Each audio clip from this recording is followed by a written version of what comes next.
the Twin Towers fell across the road to the 21st century. And the United States had an opportunity to go, left or to go right.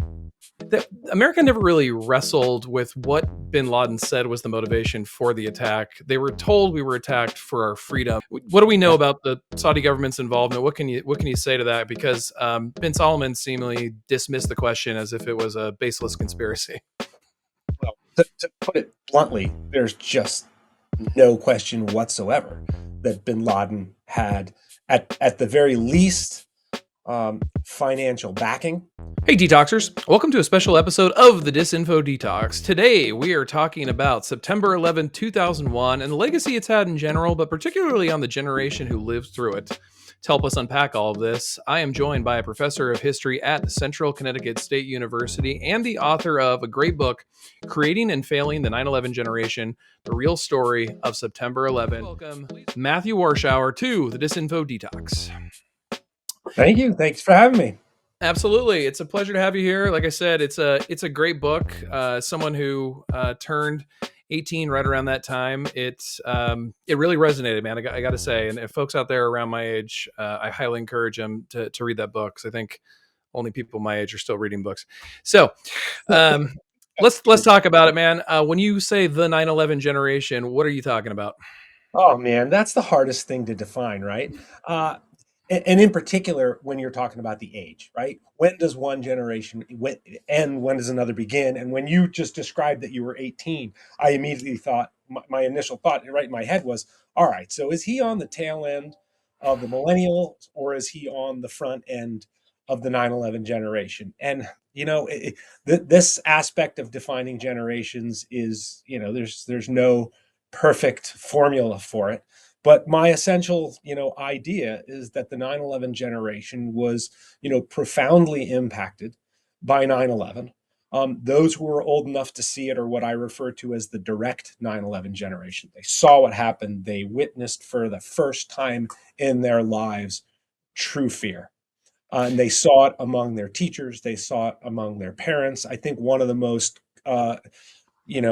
commonly shared experiences in the country, and in particular on the East Coast, was kids disappearing from the classroom, parents showing up. Because, what are we going to do? Anybody out there who has kids is going to know when there's a catastrophe, the first thing you think is, oh my God, where are my kids? I need to go make sure my kids are safe.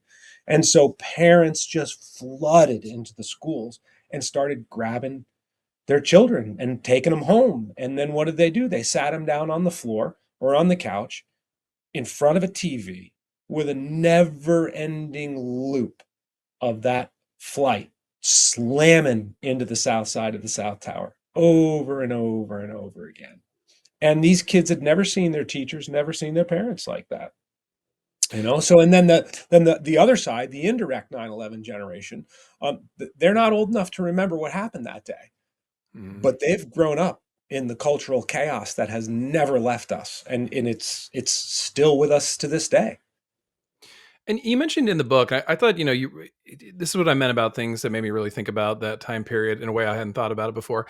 You mentioned in the book about how, and I remember being young and hearing this, that, man, you guys, don't watch that. Stop watching that plane hit that building, or stop watching those people fall from that building. That's, you shouldn't be watching that. But to us, it was, I don't want to say it was entertainment, but it was almost just kind of like there. It didn't evoke any, like, I don't know, pain in me as a young person. Now as an older person, I ironically barely watch it. When I see it, it evokes a certain pain.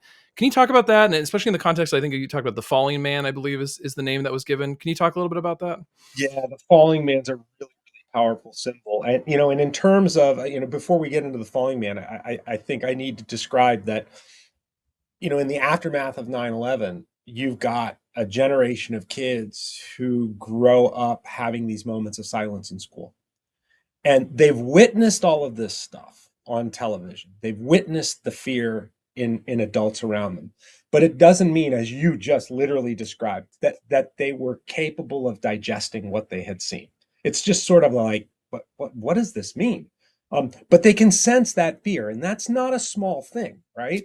And the big factor is so few teachers or parents spent time explaining what had happened and what this means. The most that they got was some very bad people did a very bad thing.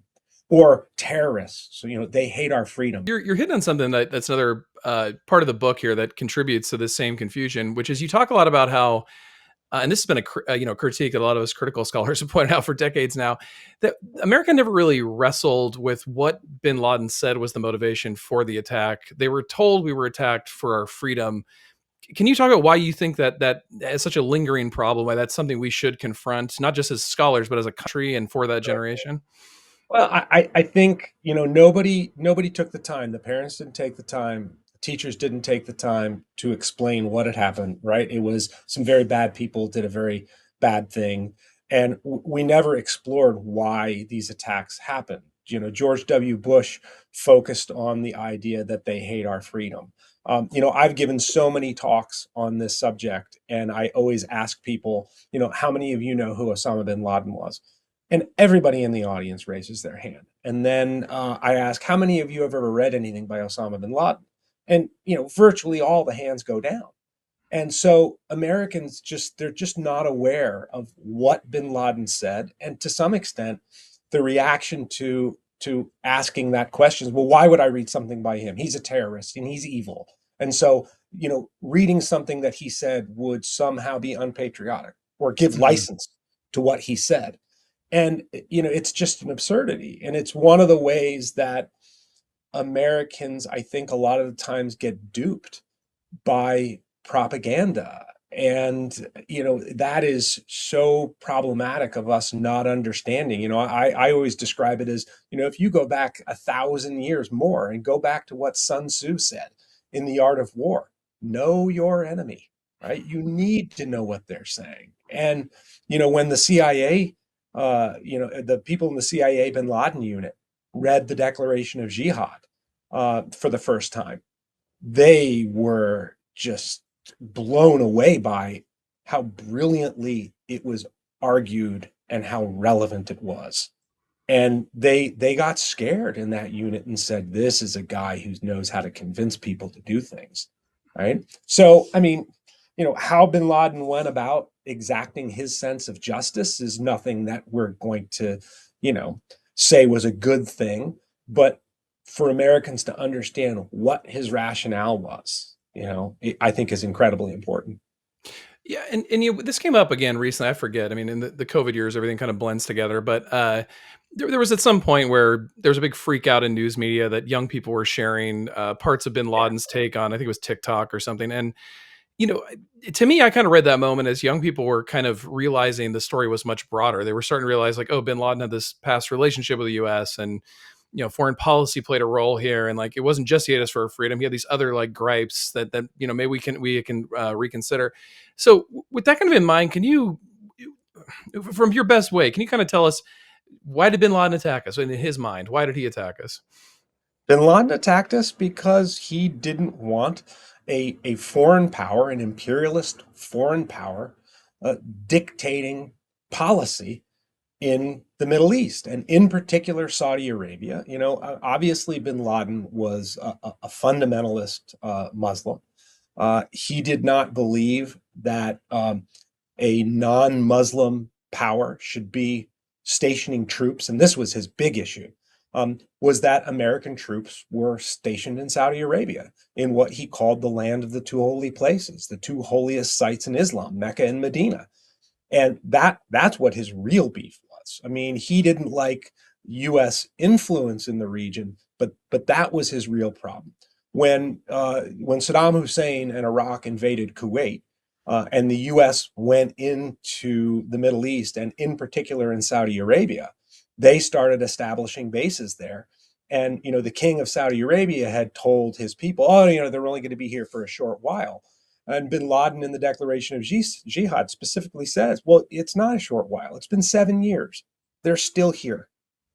And that's one of his big issues. And he had learned from the Afghanistan war in the 1980s that these superpowers will come in and control the economics, control the domestic policy. They'll basically run roughshod and do what they want in your society. And how long have we been studying colonialism and imperialism? as scholars. We know these things are a problem. The United States recognized it after World War One. They recognized it after World War Two. But when you've got oil and capitalism involved in all of this, the powers within our nation, especially in the aftermath of the fall of the Soviet Union, where the United States is a unilateral world power, they basically just felt like we could do whatever we wanted, wherever we wanted. And Bin Laden, I think, had not an unreasonable argument. Okay, let's put this together. So in the book, we've talked about these two things so far. There, is this culture of fear, this anxiety of seeing these images that I don't think, in hindsight, anybody's proud of how much of those images young people saw, whether it be the people jumping to their death or the buildings getting hit or falling. And then there's this, I don't want to call it overly simplified. I think it's just straight up misleading propaganda narrative about how and why 9/11 happened. So in the book, you talk about what are the repercussions of that? Why does that matter? What's the impact it has on the 9/11 generation? Well, the argument that I make over and over in the book is that the Twin Towers fell across the road to the 21st century. And the United States had an opportunity to go, left or to go right. Uh, and the options were doing what George W. Bush and the neocons did, which is going it completely alone. Basically, the argument, you are with us or you are against us, and we're going to do whatever we have to do. Or embracing a more multilateral approach where we hold a major summit in the world and we work with partners around the world. And there was tremendous opportunity to do this, because there was an incredible outpouring of sympathy for the United States. There were countries that had been our traditional enemies: Russia, China, Iran. I mean, Iran of all places reached out to us. They helped us organize a new president for Afghanistan. So there were opportunities, unbelievable opportunities there for a different kind of moving forward. And we made a distinct choice not to follow any of those paths. And the real problem, to get to the heart of your question, is what precedent does the United States set? We defy international law. We thumb our noses at the UN. Well, why? Gee, what has Vladimir Putin done? Right? I mean, this was a game plan that he follows. But even worse is that going into Iraq in particular destabilizes the entirety of the Middle East. And there are, you wouldn't have remembered it because you were 18, right? But there was a petition that went around among American and historians from of other countries, that we all signed these petitions saying, you don't understand. You do not understand cultural studies. You don't know what you're about to do. You're going to blow up the entire Middle East for the next 50 years. And that's exactly what has happened. And so, you have some 35 million people who are displaced in the Middle East. And that in turn impacts directly what has happened in Europe. Brexit and the influx of immigrants. And then you can take it all the way to the extreme of the level of violence that's going on in this country and the fears of what's happening. I mean, when you watch January 6th, and you watched all these guys who had served in the military basically creating military type formations to move forward through the crowds and get to the Capitol building, we trained how many tens and tens and tens of thousands of young men and women how to engage in insurgency. Will that come back to bite us? And where is the level of trust that Americans have in their government? Certainly, many veterans just look at what happened, especially the failure of Afghanistan that looked exactly like Vietnam, and they go, "What the hell did I go over there for?" I mean, right? So all of these are pretty big problems for the present. Yeah, and I want to throw another one in there. You mentioned this in the book to a degree, but I just want to hear your kind of take on it. Because one of the big personal legacies, at least in my scholarship, is I was enamored by the ways in which news media cheerleaded for the president and lied to the public to get us into Iraq, and that's what launched my interest and eventually career in kind of deconstructing media narratives. And one of the things that became really apparent, particularly in the last 10 or so years, is that a lot of people my age kind of were also enamored and noticing this, albeit, after the case by 2005, 2006, when even the Defense Department was admitting there were no weapons of mass destruction in Iraq. And it didn't really work to kind of repairing the industry. I think it really worked to an unhealthy skepticism about news and information. Can you talk a little bit about that as well? Oh man, that's so accurate. So when the media supports this, and they also support everything that's going on with Iraq, so they support the idea that there are weapons of mass destruction there. They support the movement into Iraq. I remember Wolf Blitzer, who was a really well-known journalist and well respected, and he had sort of gained his credibility and his chops during the first Gulf War reporting on what was happening. And he made this comment when the statue of Saddam Hussein fell in Iraq.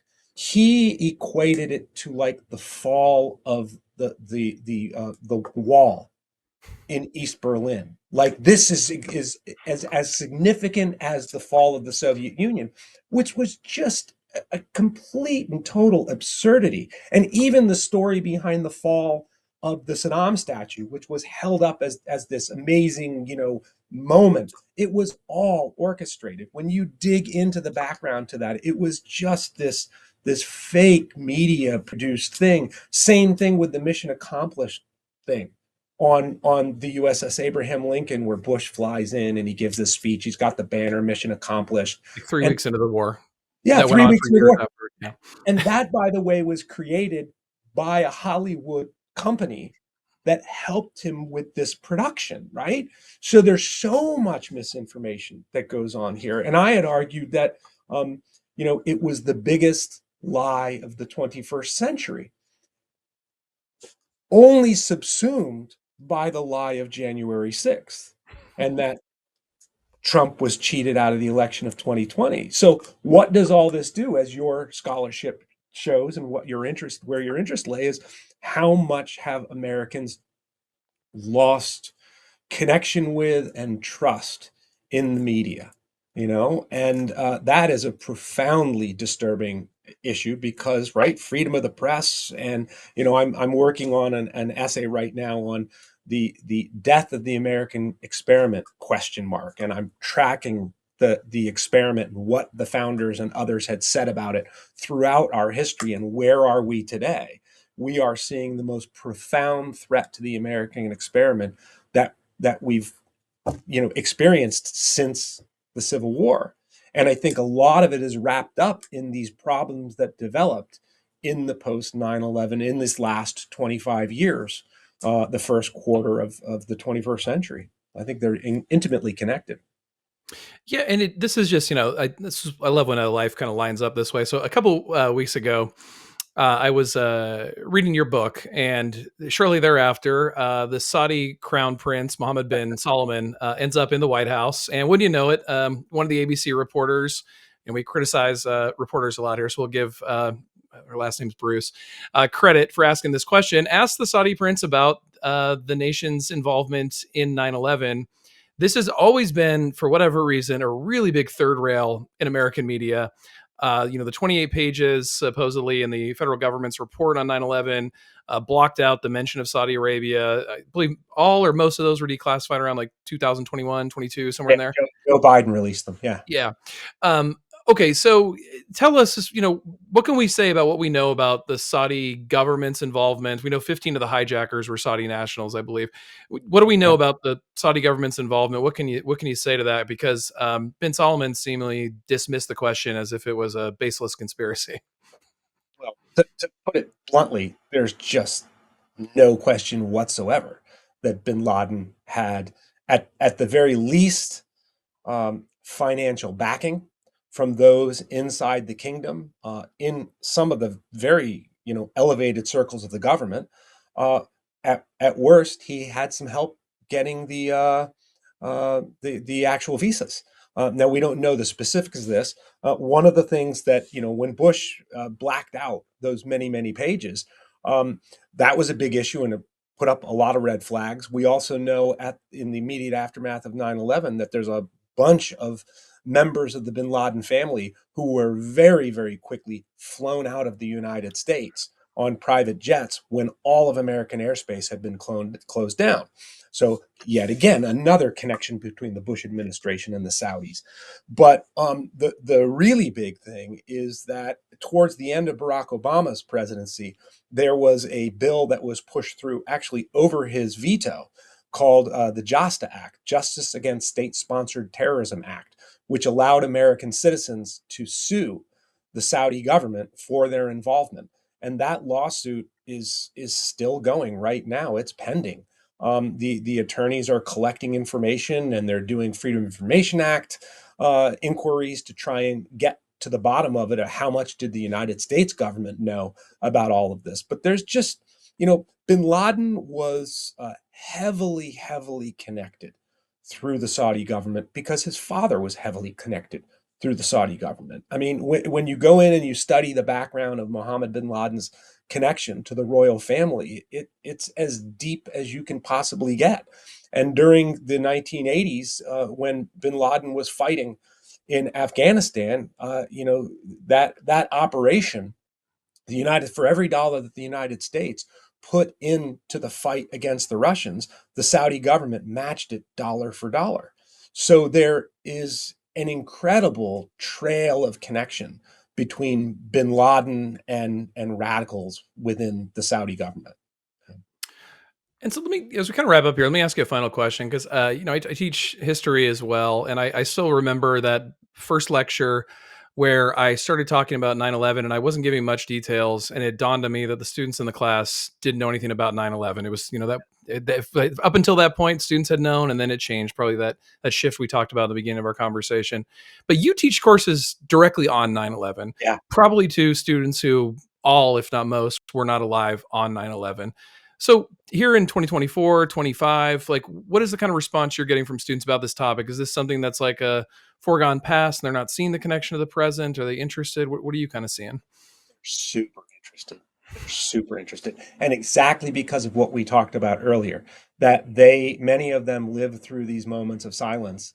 They know in the classroom, many of them know that 9/11 is this huge looming topic. It is they've grown up in a shadow of towers that no longer exist and they want to understand it. And they come in, there's always a waiting list for this class. And they come in super pumped. And when they find out things like the big lies, when they find out things like, oh my gosh, you mean the 9/11 was the last act of the Cold War? Because we trained all of these guys in Afghanistan to defeat the Russians, they're blown away by that. I remember one student who, when he found that out, he sat at the back of the classroom, literally like this for probably 3 minutes. Just like, and Alpha Kate. I looked at him, I was like, you okay, man? He's like, I just can't believe this. So I've had an incredibly interesting experience as a history professor, right? So I've watched the generation flow through my classroom, right? I used to ask students, I've been teaching this course about 12 years. I used to ask students, hey, what do you remember about 9/11? Well, that went out the window Mhm. after a while. And then I asked, well, what do you know about 9/11? And following COVID, that was such a dislocating event on so many levels. I changed the question yet again. Does 9/11 even matter anymore? I started a class like that. And this one kid in the class goes, he was outraged that I asked that question. And he goes, what do you mean? What do you mean does 9/11 matter? Of course it matters. And I said, okay. I said, I agree with you. I said, I think it matters tremendously. Why does it matter? And then he got the confused look on his face that students get. He's like, um, uh, and I said, you know what? Don't worry about it. I said, because I'm going to ask you that question at the end of the semester, and you could spend 30 minutes talking about it. And this is the coolest thing about this class is that I am not interested in them learning factoids, right? I want active thinking and I want exploration and I want ideas. So I asked the students for their midterm exam, write me an essay in which you argue what the three most important things you feel like you've learned in this class are. And the range of, number one, I don't have to read the same essay over and over again, right? But the range of things that I get is remarkable. And I always go into professor mode where I'm in a hurry and I want to finish. And I read the first one and I'm like, okay, let's slow down and enjoy this. So it's remarkable what the students have to say and how much they get into the topic.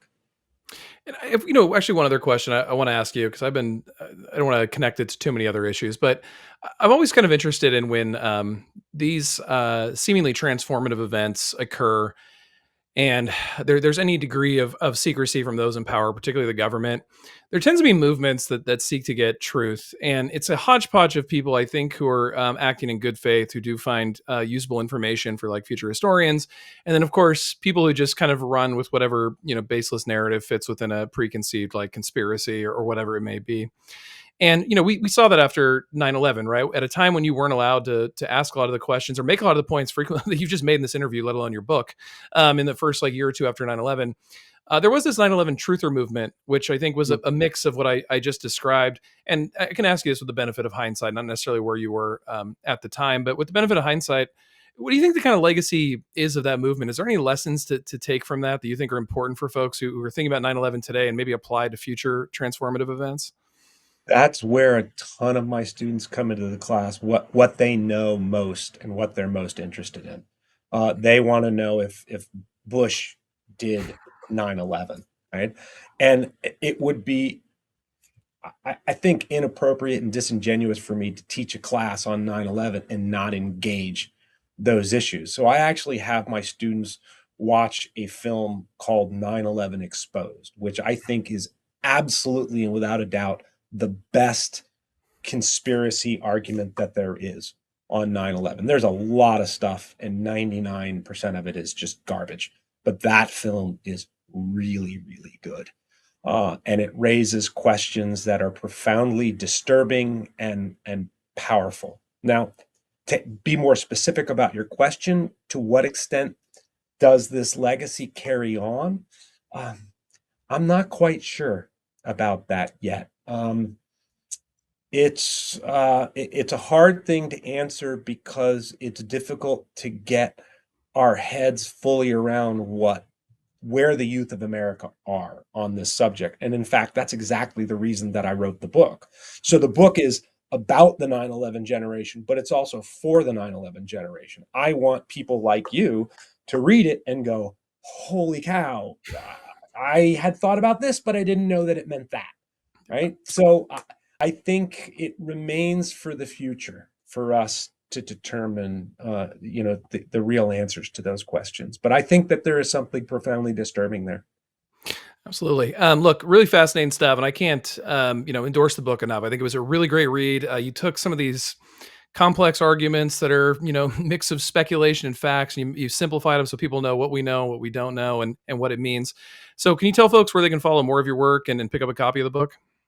Yeah, sure. I mean, you can go to Amazon and pick up a copy of the book. That's easy enough, and it's nice because you can get it for, relatively inexpensively as a download. So that's always a good thing.